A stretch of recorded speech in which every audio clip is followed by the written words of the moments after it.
Hello, my friends, and welcome to the Let's Play that I announced on my last video, the one that I'm very excited to start on. I know I'm a little late to the party, it's been out for a little bit now, but I mean, we're going in this with fresh eyes, um, kind of a clear coating, and I am so excited to see how this game will play. I did beat I did play the original Metal Gear Solid 3 Snake Eater on the PS2, and then again on the PS3, and then again on the PS4 when they released the Snake Collection. So I'm super excited to get started on this, and I hope you guys are too, to join me in this journey of revisiting one of the greatest espionage action video games ever made, Metal Gear Solid 3 Snake Eater, or in this case, Delta Snake Eater. Okay, so, oh, they have the snake versus the monkeys. We got some extras, some options. But we're gonna go ahead and go straight into the new game. Oh, wow. Whoa, what is this? This is so weird. Additional, like, whoa, this gives you intel equipment, a uniform, bandana, face, national flags. I like every Metal Gear, it gives you the uniform / grenade. Oh man, what do I even pick? I'm gonna go with MGS4. Let's see. We're gonna go with the new style. And we're gonna go with normal because this is just a let's play. I'm gonna do hard on a different day because, oh man. We'll view important tips only. War has changed. After the end of World War II, the world was split into two, East and West. This marked the beginning of the era called the Cold War.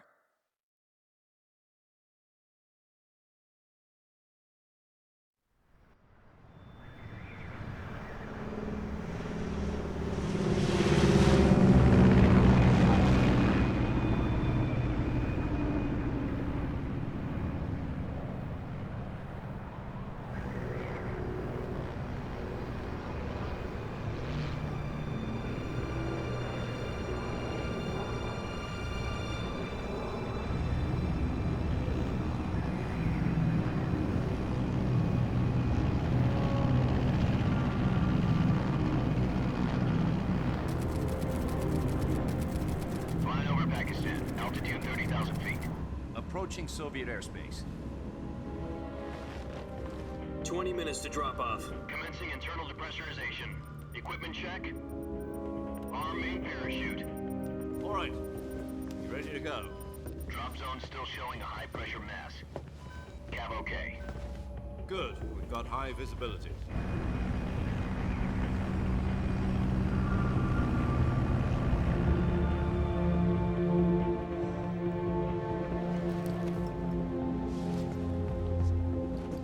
Put out that cigar. Connecting oxygen hose to interior connector. Put on your mask.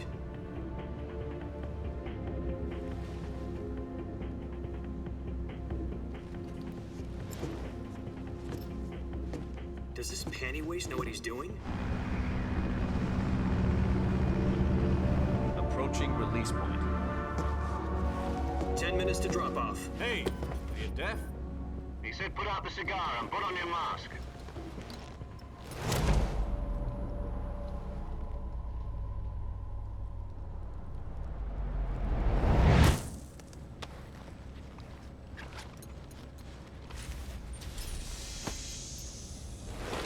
Depressurization complete. Checking oxygen supply. 6 minutes to drop off. Opening rear hatch.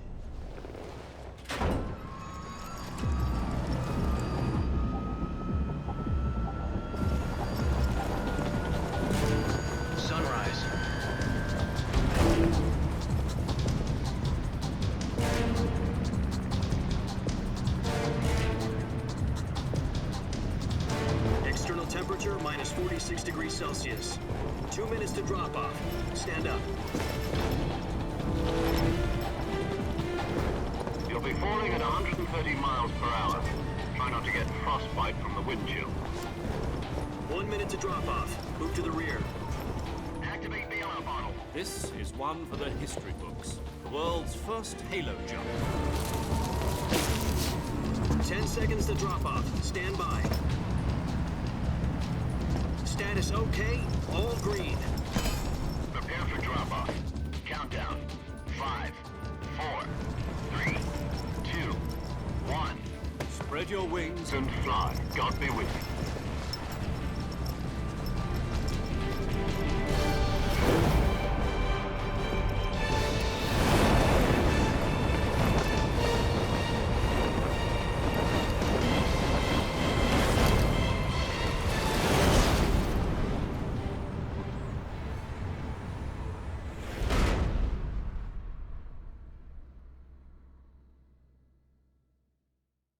Jack, I've got some important news. The head of the CIA has finally given us the green light for the virtuous mission. Virtual mission? No, the virtuous mission. The future of our Fox unit depends on it. If it succeeds, we'll be officially organized into a unit. Virtuous mission? Sounds like some kind of initiation ritual. Don't get cocky. This isn't a training op. Right. So what exactly is this wonderful mission? Well, about 2 years ago, a certain Soviet scientist requested asylum in the West through one of our moles. His name is Nikolai Stepanovich Sokolov. He's head of the OKB 754 Design Bureau, one of the Soviets' top-secret weapon research facilities, and the East's foremost expert on weapons development. Sokolov? Isn't he that famous rocket scientist? The very same. On April the 12th, 1961, the Soviets achieved the first manned spaceflight in history. The Earth was blue, but there was no God. Well spoken. The rocket that carried Yuri Gagarin to orbit was the A1, known as the Vostok rocket. Sokolov is said to be the man most responsible for the multi-engine cluster used in that rocket. After Gagarin's flight, Sokolov left rocket development to become the head of the newly established Design Bureau. From a lowly technician to head of a design bureau, that's quite a success story, so why'd he want to defect? It seems he'd become afraid of his own creations. Afraid? Call it a crisis of conscience. And for that, he left his country and his family behind and went over the fence? Not exactly. One of his conditions was that his family was also to be taken safely to the West. We used a mole to get the family out first and succeeded in sneaking Sokolov over the Berlin Wall shortly afterwards. I was the one who conducted the operation. The security on the eastern side was still full of holes back then. Then what? We got Sokolov over in one piece, but the whole ordeal had left him exhausted, and we checked him into a hospital in West Berlin.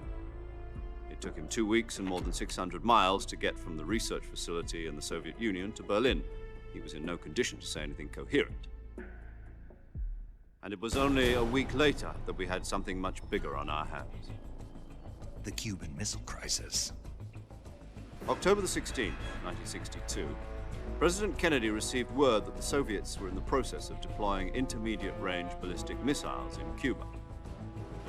The President demanded that the Soviets dismantle and remove the missiles. At the same time, he announced a naval blockade to prevent further missile shipments from reaching Cuba.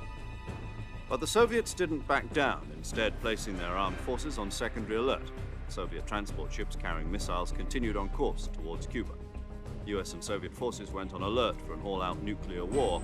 Frantic negotiations were conducted through the UN's Emergency Security Council and unofficial channels to end the hair-trigger standoff. Finally, on October the 28th, the Soviet Union agreed to remove its missiles from Cuba, and so the world avoided a nuclear holocaust. But in order to get the Soviets to pull their missiles out, we had to make a deal. You mean the one where the US agreed to remove its IRBMs from Turkey? No. The Jupiter IRBMs deployed in Turkey were obsolete, and we were going to get rid of them anyway. They had no strategic value whatsoever to either the US or the Russians. The Turkey deal was a ruse, a cover story that was fed to the other intelligence agencies around the world. So what did the Russians really want? Sokolov. They wanted us to return Sokolov. You mean the Soviets pulled out of Cuba just to get their hands on Sokolov? That's right. What the hell was he working on? At the time, we had no idea. We were running out of time. It was either give up Sokolov or risk full-scale nuclear war. In the end, we had no choice. President Kennedy gave in to Khrushchev's demand. The next day, I got Sokolov out of the hospital, handing him over to agents on the eastern side. Sokolov kept on screaming, "Save me," until he disappeared from my sight. Then, a month ago, we received some new information from one of our moles. About Sokolov? Yes. He was taken back to the research facility and forced to continue working on the weapon in question under KGB supervision. What's more, it's on the verge of completion. So what kind of weapon is it? Something to do with space rockets? No, missiles. Same technology. I guess you're right. We don't know the details, but it appears to be a new kind of nuclear device. For half a year now, the Soviets have been conducting frequent nuclear tests at Semipalatinsk. Something to do with the weapon, I assume. We're talking about a secret weapon so big that Khrushchev was ready to pull out of Cuba to get it back. Is Sokolov still in the facility? No, according to our intelligence, he's in Selino-Yarsk, a place in the mountains about 3 miles to the west that's known as the Virgin Cliffs. The Virgin Cliffs. Nice name for a virtuous mission. They moved him there just recently. Why? Apparently, they're conducting a field test of the weapon, but it's our best chance to get him back. This mission would never have been possible if he was still in the research facility. This is our last chance. Sokolov must have known that too when he contacted us.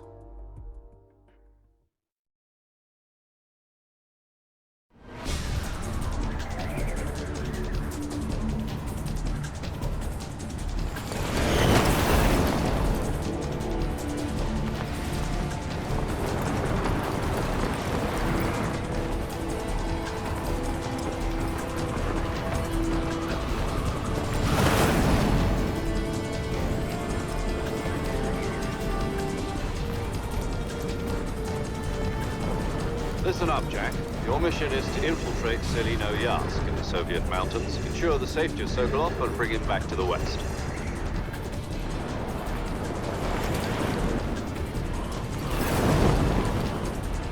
If we don't get Sokolov back before that weapon is complete, we'll be facing a major crisis. The clock is ticking.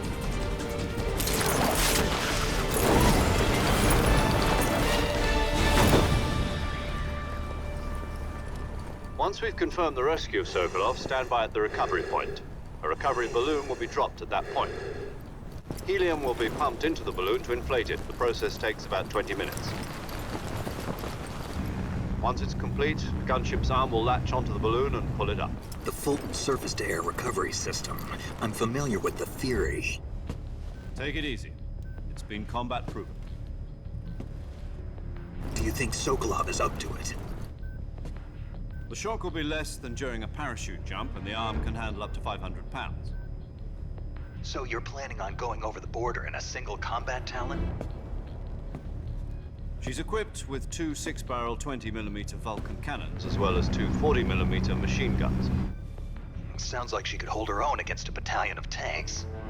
Even with the fuel in the reserve tank, we're facing a 4-hour time limit. If all goes well, it shouldn't take more than a few hours. Home in time for dinner. But if anything goes wrong, you'll be eating dinner, breakfast, and all the rest of your meals in the jungle.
Do you copy? You're already in enemy territory, and somebody might be listening in. From here on out, we'll be using code names to refer to each other. Your code name for this mission will be Naked Snake. I'll be referring to you as Snake from now on. You're not to mention your real name. Snake? What, you don't like snakes? What do you mean? Well, you've eaten one before, haven't you? In survival training? I'm glad to hear that. I don't know if I'd ever order one in a restaurant, but... Be careful, you might not have a choice. What about you, Major? What should I call you? Let's see. I'll be Tom. Call me Major Tom. This will be a sneaking mission. You must not be seen by the enemy. You must leave no trace of your presence. Is that clear? This kind of infiltration is the Fox unit's speciality. In other words, weapons and equipment are procured on site. That goes for food as well. You're completely naked, just as your name implies. Great. Now I see why you asked me if I like snakes. I suppose calling me Snake was your idea of a joke, too. No, there's a good reason for that. I'll tell you later when the time is right. Gotcha. Getting back to the subject, how exactly am I supposed to feed myself? You've been issued a knife and a tranquilizer gun. Use them to hunt for food. You'll also find some medical supplies in your backpack. Yeah, about the backpack. I lost it in a tree on the way down. I see. Well, you'd better go back and get it then. You know where it is? No problem. I can see it from here. It's stuck on a branch. To climb a tree, stand in front of a tree that's covered in ivy and press the action button. I'll be monitoring your progress over the radio. We can't risk violating Soviet airspace, but I'll be in the gunship. My frequency is 140.85. I'll give you a call if I need to talk to you. If you need to talk to me, use the send function. Okay, Snake, go get your backpack. Oh man, it's great to have David Hayter back as Snake. I mean, I didn't have any problems with Kiefer Sutherland playing Snake back in Metal Gear Solid 5. But I mean, just to hear his voice as Snake again just brings back a lot of memories. Okay, where was that tree at? Should have been right over here. Anyway, so you might be asking why did I pick Metal Gear Solid 4 as my favorite game when that game was literally nothing but cutscenes. It was literally an 11-hour game with cutscenes out the ass and maybe like 2 or like maybe 5 hours of gameplay. It was just it was just the story itself, the just all the craziness about it, where that's where Raiden became Raiden the Ninja and everything, and Old Snake and Octa Camo. Oh, going into another cutscene. I see you've retrieved your backpack, Snake. To equip a weapon, it's necessary to take it out of your backpack. In the survival viewer, choose Weapon from the backpack. Your available weapons will be displayed in a list on the screen. From that list, choose the weapon you want to equip and press the Enter button. For other equipped items, just do the same thing from Item. Got it. Use the survival viewer backpack. Yep, that's right. Survival is fundamental to this mission. After you've been out in the field for a while, your stamina will start to drop. If your stamina gets too low, it'll affect your performance. You won't be able to shoot accurately, for example, and your wounds won't heal as smoothly. Keep an eye on your stamina so you don't run out. To recover lost stamina, you can hunt for local flora and fauna. You can use either your tranquilizer gun or your knife to hunt. My only weapon is a Mark 22 Hush Puppy tranquilizer gun? That's right. It's been fitted with its own suppressor. However, the suppressor will deteriorate every time you fire. Once its durability reaches 0, the noise suppression effect will be gone. So don't get too trigger happy with it. The suppressor's durability is shown in the icon. Any weapons and equipment beyond what you're carrying now, you'll have to find as you go. I have to find my own weapons and equipment? Whose crazy idea was this anyway? Solo covert actions are standard Fox operating procedure. You can't leave any traces of your presence. No weapons, equipment, footprints, sweat, or bodily wastes. The same goes for bullets and cartridges, too. Your presence in enemy territory is already a violation of international conventions of warfare. There aren't supposed to be any American soldiers in Russia. It could spark an international incident. You can't let anyone see you. You can't let the enemy know you're there. This is a stealth mission. You're a ghost, Snake, in every sense of the word. And there'll be no rescue if you're captured. The military and US government will deny any involvement in the affair. Then I'll just have to take care of myself, huh? I'm afraid so. You've been given a fake death pill for that purpose. SIS guidelines stipulate that soldiers on covert ops like this one be issued a potassium cyanide capsule. Tape it to your body so you can take it when you need to. How generous of you. Use it if you're taken prisoner by the enemy. It'll send you into a state of false death for a short time. Fooling them into thinking that I'm really dead. So, how do I come back to life? Just take the revival pill. You mean that thing they put in my tooth before the mission? That's the one. But be careful. If you remain in a state of false death for too long, nothing will be able to bring you back. Remember that. I'll keep it in mind. You said this was a solo mission, right? Right. I guess that means I can't count on any reinforcements. Correct. The mission rests entirely in your hands. A real one-man army. Relax. There's a support team ready to back you up over the radio. Who? I'll introduce them to you. This time, survival is of utmost importance. The first member of the support team will be in charge of monitoring your physical condition, acting as a medic, so to speak, as well as recording your mission data. She's a member of Fox as well, and she's here on the gunship with me. She? Hello, Snake. I'm paramedic. Nice to meet you. Paramedic. As in a medic who comes in by parachute. Aren't you going to tell me your real name? Are you going to tell me yours, Mr. Snake? My name, huh? It's John Doe. And they call you Jack for short. You're a regular Captain Nemo. A name means nothing on the battlefield. After a week, no one has a name. What's your name? Jane Doe. Very funny. I wasn't joking, but I'll tell you my name only if you manage to make it back alive. My frequency is 145.73. She's also in charge of recording your mission data. Whenever you want to save, send a message over the reserved save frequency, 140.96. So saving lets me record my mission data. That's right. It also records the state of your health. Good to know. There's one more person I want to introduce you to, Snake. Huh? Speaking of snakes, you remember the boss, don't you? A legendary soldier and your mentor. Actually, it was the boss that got the DCI's authorization in the first place. She's going to be serving as Fox's mission advisor. The boss is? She also helped me plan this mission. She and I were at SAS together. Jack, is that you? How many years has it been? Boss? That's right. It's me. Oh. Talk to me. Let me hear your voice. It's been 5 years, 72 days, and 18 hours.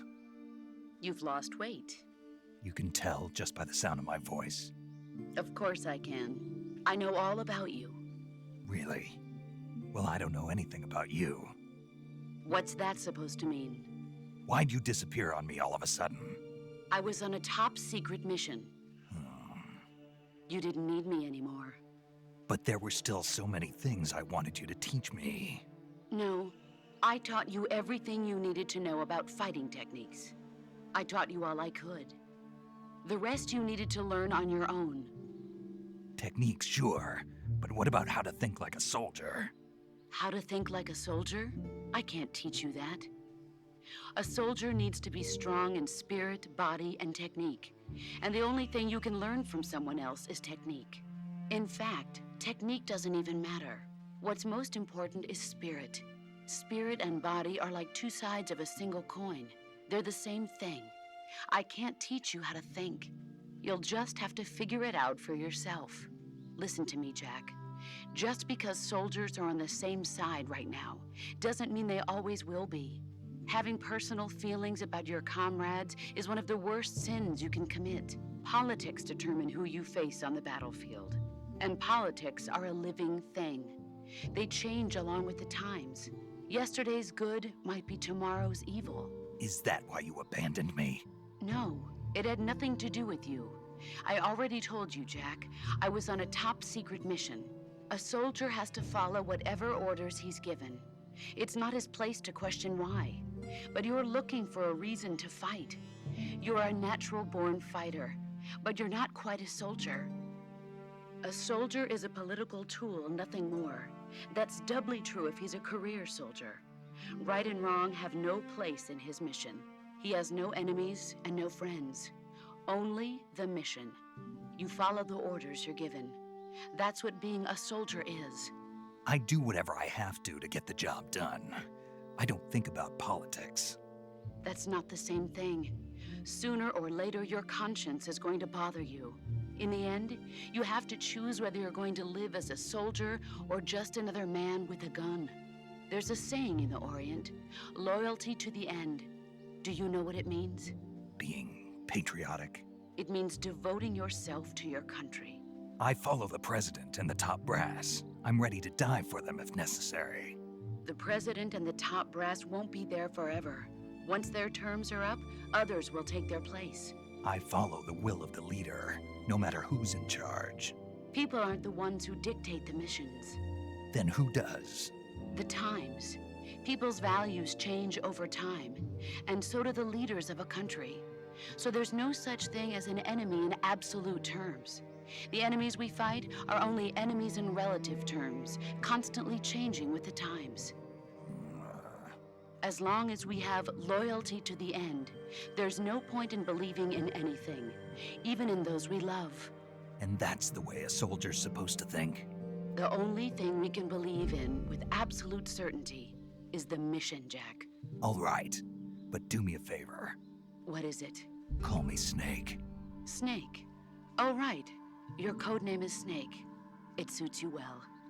That's right. The legendary unit that the boss put together during World War II was a snake.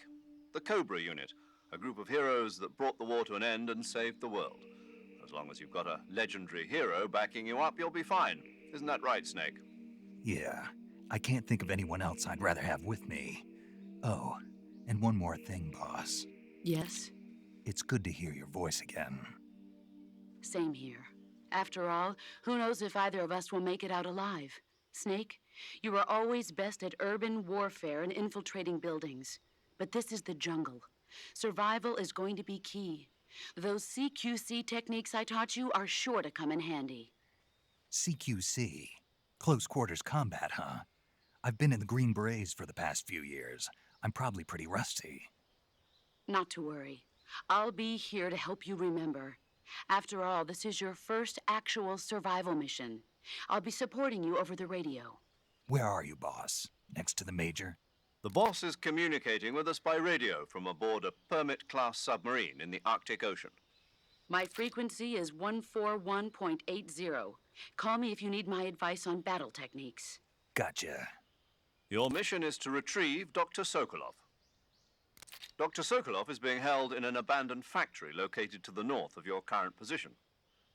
Avoid heavy combat and don't let anyone see you.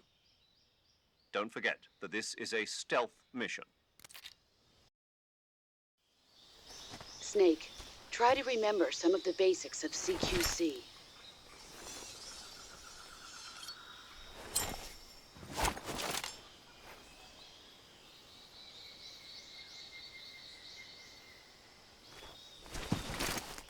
Commencing virtuous mission now. Oh, what an intro to this game. And sadly, we already reached our 30-minute timer. I know that we haven't gotten, I know we haven't gotten far. I mean, we just started. Survival viewer.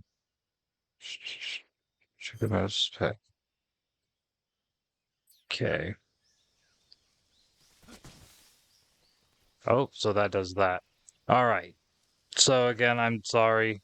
I know that we just started the game. I haven't even gotten into the gameplay yet, but trust me, this is gonna be. What are those two icons in the corner there? Wow. I'm already overstimulated with this game, with both nostalgia and just overall awe of what they did with this already. The cutscenes, the sounds, the voices. It's just good to hear them all again, and it's also very new. It's fresh. I mean, I'm just overexcited, and I hope you guys will continue to join me as we start the Virtuous mission. And until next time, I will see you all soon, my friends.